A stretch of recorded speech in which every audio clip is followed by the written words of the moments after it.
Dans l'actualité du 13h15, joie et satisfaction dans le verdict du procès de Korgo, ce site d'orpaillage situé à une vingtaine de kilomètres de Gawaï qui a connu fin mai une altercation entre orpailleurs. Manifestation qui a causé 8 blessés, dont 2 graves. 1 mois de prison ferme pour le principal prévenu et une amende de 300 000 francs, nous dira notre correspondant sur place à Gawa. Et puis à vos plumes, un concours de rédaction invite les jeunes burkinabés à s'exprimer sur le développement. Déroulé entre mai et juin, le concours vient de livrer son verdict. La compétition a donné l'occasion aux jeunes de 15 à 25 ans de faire valoir leurs visions et idées novatrices pour le développement durable au Burkina. Mais avant de poursuivre et de développer ces titres, une patrouille du bataillon Badea 3 du Burkina déployée au sein de la MUNISMA, la mission multidimensionnelle intégrée des Nations Unies pour la stabilisation du Mali, a été l'objet d'une embuscade ce jeudi 2 juillet 2015 aux environs de 9 h sur l'axe Goundam-Tombouctou par des hommes armés non encore identifiés. Le bilan en provisoire de cette attaque du côté burkinabé est de 5 morts et 7 blessés.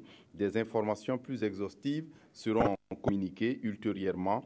En rappel, le bataillon Badea a été déployé au Mali en 2012 dans sa zone d'opération qui couvre la circonscription administrative de Tombouctou. Il est à sa 3e relève depuis février 2015. Et en ces douloureuses circonstances, le chef d'état-major général des armées, au nom du ministre de la Défense nationale et des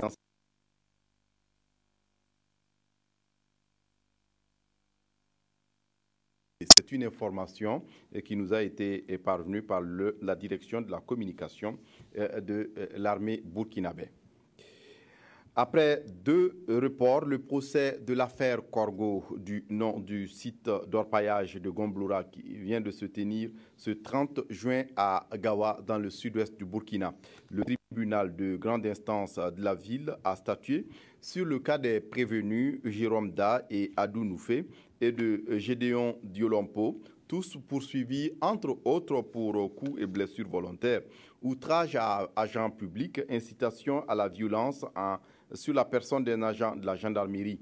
Les accusés courent des peines de 1 à 5 ans de prison ferme et une amende de 300 000 à 1,5 million de francs CFA. Le film du procès avec Christophe Da sur place à Gawa.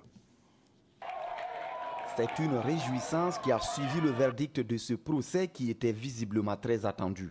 1 mois de prison ferme contre Dakwefite Jérôme et Noufé Adou, assorti de 900 000 et 500 000 francs CFA d'amende et un acquittement pour Diolompo Gédéon.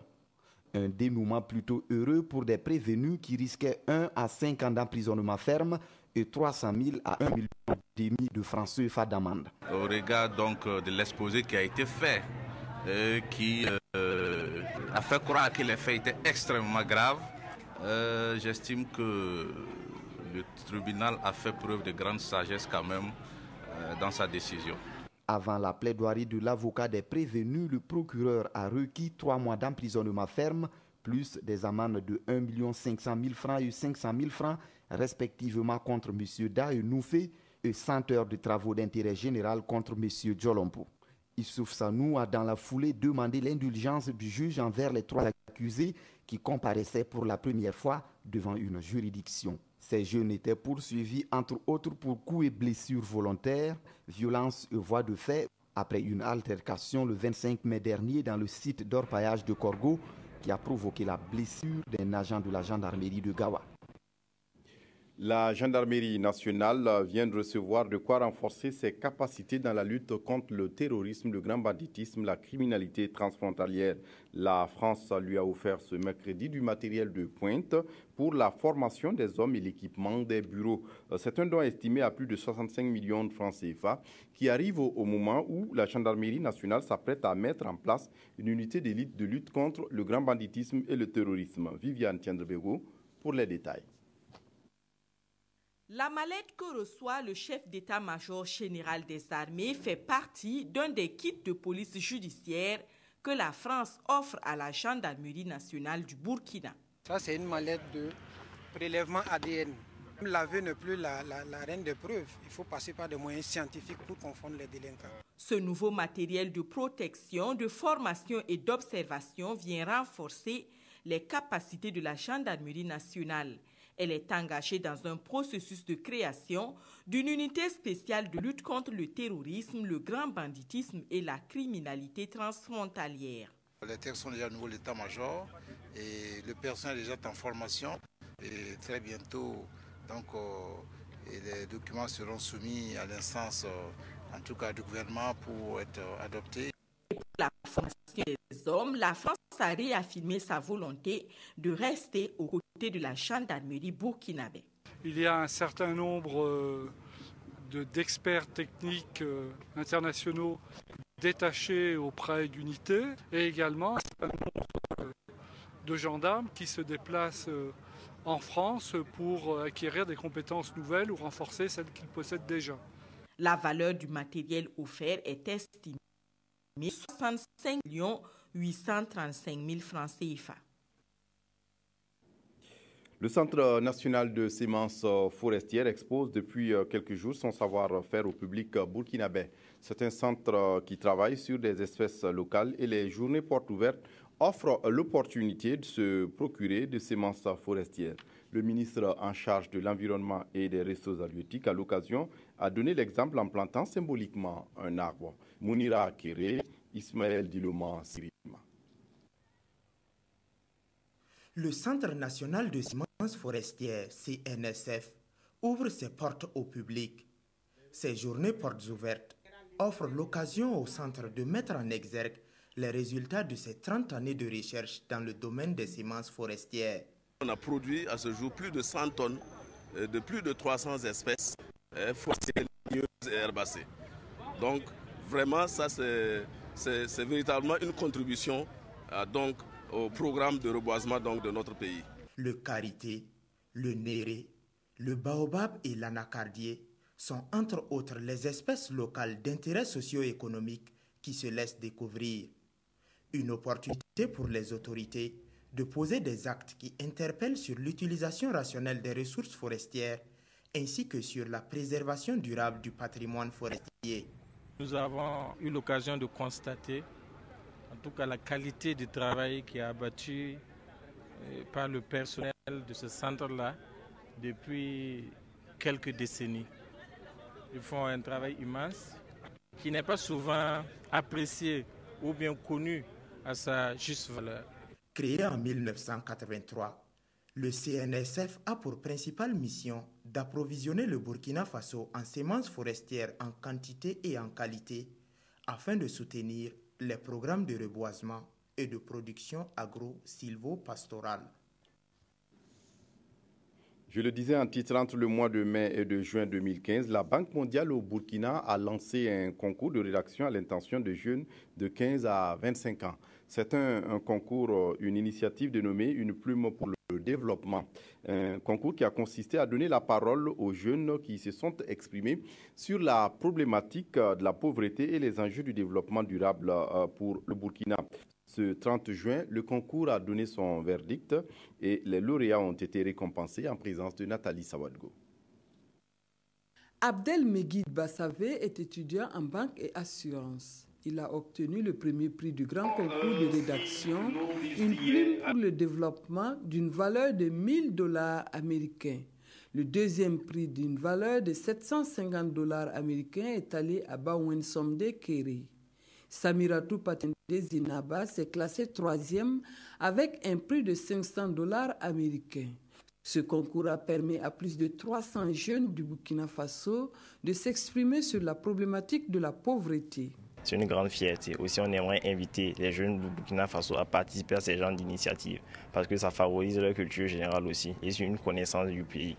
Je suis très contente du taux de participation des jeunes, des sujets qu'ils ont abordés. Et ça me donne beaucoup de force pour aller en avant, d'écouter ce qu'ils ont à dire et d'intégrer ça dans notre stratégie de partenariat avec le Burkina Faso. C'est une initiative que le ministère en charge de la jeunesse salue. Il faut l'admettre à mon avis qu'il faut tenir compte toujours de la jeunesse parce qu'elle a des idées à faire valoir. Le continuer à décider pour elle. Il faut toujours l'impliquer dans les politiques de développement que nous voulons mettre en œuvre au profit de la jeunesse. 20 candidats ont été choisis pour les critères.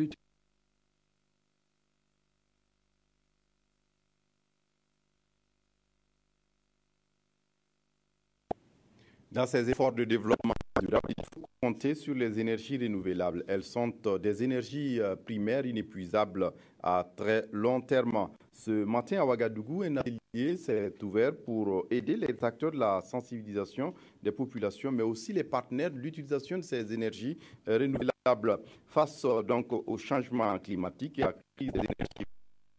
L'adoption de nouveaux comportements par la promotion de l'utilisation des énergies renouvelables apparaît donc capitale. Abdourahmane Zongo. C'est avec un soutien partenarial de la CEDEAO, de l'Union européenne et du PNUD que se déroule cette rencontre quadripartite pilotée par le ministère de l'Énergie. L'énergie, justement, dans sa composante renouvelable, est objet de réflexion sinon de convoitise en lieu et place des énergies fossiles, elles non renouvelables. La promotion des énergies renouvelables est plus qu'une nécessité face au dérèglement climatique en partie provoqué par l'utilisation des énergies fossiles. Un objectif unique, c'est à savoir l'accès universel aux services énergétiques.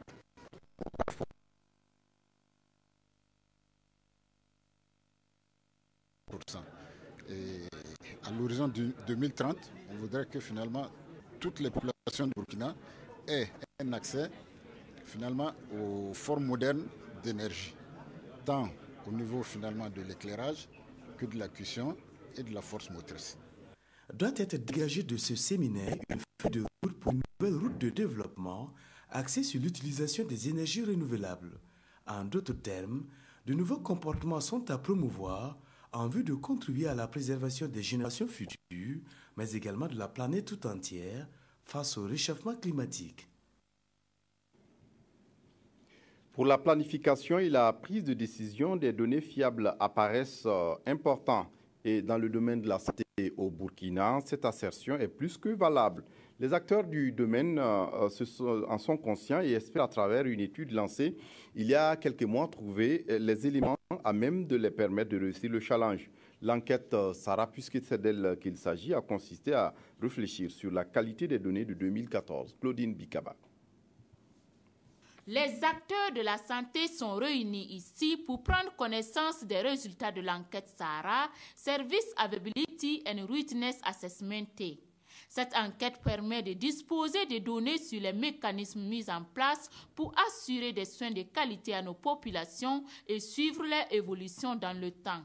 Ce que nous avons eu à constater, c'est qu'en termes de disponibilité de services, nous avons une amélioration. Nous avons eu une évolution de 3 points en plus par rapport à nos données antérieures, surtout celles de 2012. Et par rapport à la qualité des données sanitaires, en termes de concordance, nous avons eu quand même plus de 95% de concordance pour ces données sanitaires-là, ce qui est un élément très important pour nous. L'enquête a été effectuée le dernier trimestre de 2014 sur l'ensemble du territoire avec 780 formations sanitaires enquêtées. Madame la secrétaire générale vient de dire tout à l'heure que c'est capital, il y a beaucoup de concordance, plus de 95%. Et ça, c'est très important pour nos partenaires, cela nous rassure. D'autant plus que donc, les données du Burkina Faso doivent être aussi comparées avec le niveau régional et international. Ces résultats devraient renforcer le système d'information sanitaire et aider les responsables de la santé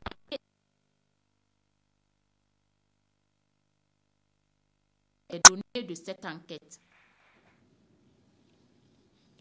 Et puis, il faut davantage sévir contre les violences faites aux femmes. C'est la conviction du ministère de la Promotion de la Femme et du Genre. Il a réuni les OSC, les organisations de la société civile et les OPJ à Bobo-Dioulasso pour une rencontre d'immersion. Dispositif permettant d'éliminer ces violences à l'encontre des femmes.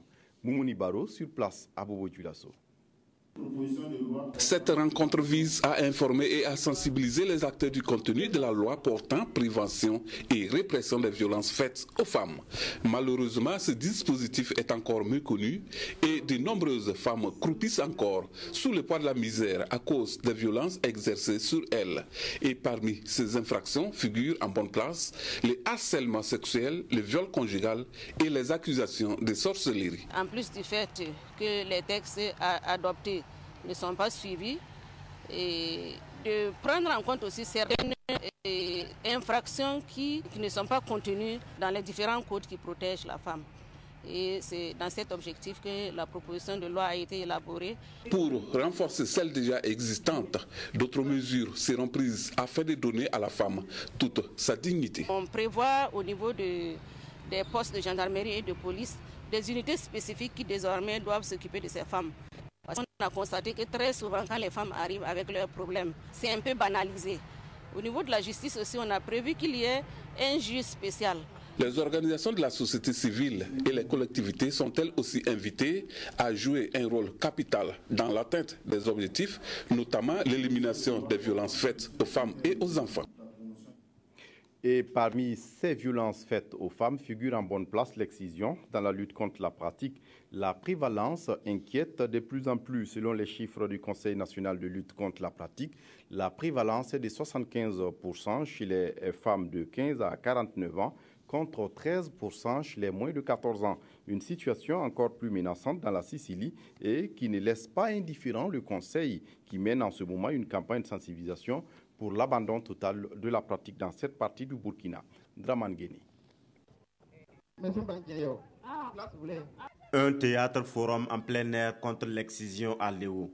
C'est le canal choisi par le Conseil national de lutte contre l'excision avec son partenaire de terrain, l'Association des amis burkinabés de la Fondation Raoul Follereux du Luxembourg, pour sensibiliser la population de la Sicile sur l'abandon des mutilations génitales féminines. Le théâtre était en langue nouni et les populations ont bien compris le message et je peux me réjouir de cela et j'espère que ce message est bien entendu et que tous ceux qui étaient présents pourront relayer ces messages dans leur environnement. Selon les chiffres du Conseil national de lutte contre l'excision, le taux de prévalence de la pratique est de 13,3% chez les filles de 0 à 14 ans.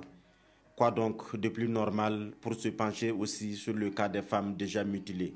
Dépister, orienter et prendre en charge les filles et femmes victimes de complications ou de séquelles de l'excision afin de soulager leurs souffrances. Cette campagne de lutte contre l'excision qui vient d'être lancée ici à Léo va s'exécuter en 8 mois. Elle consistera à mener des activités de sensibilisation sur l'abandon et les conséquences de l'excision dans 28 villages de la province. Alors, de façon générale, pour le bien-être des femmes, il faut aussi travailler à l'élimination du cancer du sein. L'association des femmes atteintes et affectées par la maladie, qui œuvre dans le domaine, compte organiser une soirée ce 3 juillet à Ouagadougou. L'objectif est de collecter des fonds pour soutenir les femmes qui souffrent de la maladie. Le comité d'organisation de la soirée était face à la presse ce mercredi pour solliciter davantage l'attention du public et des sponsors à sa cause. Hippolyte Milogo, Nathalie Sawadgo. Face à la presse, ce groupe de jeunes dit vouloir organiser une soirée de gala pour soutenir les femmes atteintes du cancer du sein. Au cours de cette soirée, des fonds seront récoltés à cet effet. L'événementiel Miss Maleka a pour objectif de valoriser la beauté africaine sur toutes ses formes et d'utiliser comme moyen d'endiguer certains fléaux de nos sociétés comme le cancer du sein. Nous organiserons une récolte de fonds lors de la soirée pour soutenir ces femmes qui sont nos mères, nos sœurs et nos femmes. Cette soirée gala va connaître l'élection de la Miss Maleka, une Miss qui sera l'ambassadrice de cette lutte au Burkina Faso. Nous allons donc organiser cette élection Miss lors de cette soirée, cette élection Miss dénommée Maleka, où il y a 16 candidates déjà présélectionnées qui vont donc défiler devant un public de 450 personnes et un jury avec des personnes hautement qualifiées pour sélectionner parmi ces 16 filles-là, un jury de 5 membres. Donc il va sélectionner parmi ces 16 filles la Miss et ces 2 dauphines qui seront des ambassadrices pour venir en aide à ces femmes qui sont atteintes du cancer du sein. Un défilé de mode et des prestations d'artistes seront également au programme. Les organisateurs disent être touchés par ce fléau qui fait souffrir les femmes. Ils ont lancé un appel à la solidarité envers les femmes victimes de cette maladie. On termine par la revue de presse de Jacques Lamissa Tarpaga. L'affaire RSP, le régime de sécurité présidentielle continue de faire des émules et les parutions du jour en font leur chou gras. L'Express du Faso indique dans son édito du jour que si le Burkina Faso a besoin du RSP, alors pourquoi vouloir sa dissolution? Des propositions contenues dans le rapport de la commission de réflexion sur l'avenir du régime demandent de le rebaptiser. C'est tout de même assez suffisant, pointe le quotidien Bobolais. Le journal Le Quotidien se veut plus conciliant et invite le RSP à mettre de l'eau dans son vin afin de régler par d'autres voies son contentieux avec Isaac Zida. L'amour de la patrie doit transcender les divergences personnelles, politiques ou idéologiques, les égos et les ambitions, conclut Le Quotidien. Le Soir livre le contenu de ce rapport qui propose le maintien du RSP en dernière analyse. Le Pays, lui, nous apprend que les organisations de la société civile recusent le rapport de cette commission de réflexion. Pour ces organisations, ce rapport ne peut prévaloir sur celui attendu de la Commission de la réconciliation nationale et des réformes. Et des dernières évolutions du différent Zida-RSP, aujourd'hui au Faso écrit qu'une dizaine de soldats pro-Zida sont aux arrêts. Le journal revient également sur les négociations en cours après le mouvement d'humeur des éléments du RSP il y a quelques jours. Pour le RSP, ce montage qu'il qualifie de grossier d'une arrestation du chef du gouvernement est la goutte d'eau qui a fait déborder le vase. Du côté des représentants de Zida, on a évoqué notamment les 2 tentatives d'empêcher la tenue du Conseil des ministres, tout en restant convaincu que le RSP tente d'empêcher le Premier ministre Zida de travailler correctement. Le journal revient sur ces revendications du RSP, le départ du Premier ministre ainsi que de tous les autres militaires qui sont dans le gouvernement. Pour terminer, aujourd'hui au Faso se demande si l'on s'achemine vers un remaniement ministériel.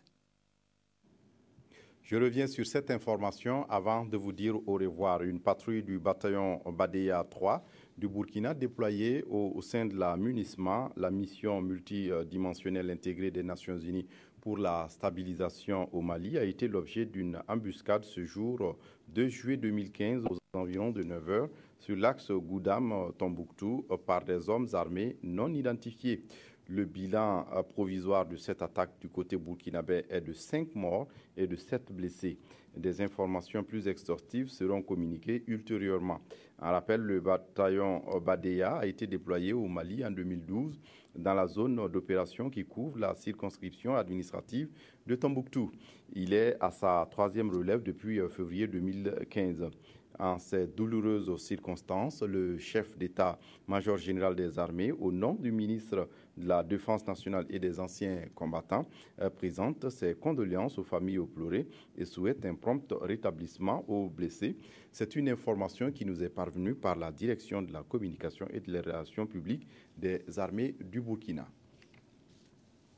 C'est tout pour ce journal. Merci de l'avoir suivi. Très bonne suite de programme sur la RTB. Au revoir.